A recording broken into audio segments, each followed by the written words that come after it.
Buonasera e ben ritrovati con il TG Flash di New Sicilia. La scomparsa del gatto domestico ha aperto le porte a un vero e proprio accoltellamento. Un uomo di 57 anni, originario di Messina, è stato condannato a una pena di 8 anni di reclusione per tentato omicidio ai danni della moglie. Si è sfiorata la tragedia nei giorni scorsi in piazza Caponnetto alla stazione Giacheri di Palermo, dove una donna di 39 anni infatti stava per buttarsi dai binari. Decisivo l'intervento da parte di 2 agenti che sono riusciti a bloccarla facendole cambiare idea.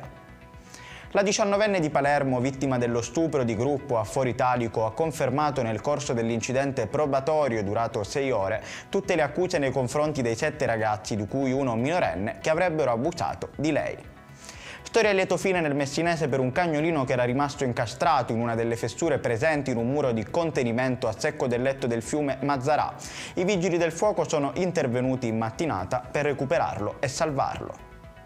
Proseguono le giornate soleggiate in Sicilia per la giornata di domani 4 ottobre. Si accantona quindi per un po' il maltempo e le condizioni meteo avverse.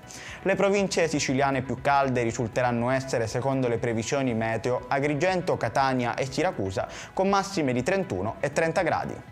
Ed è tutto per questa edizione, il prossimo appuntamento sarà domani alle 13:30.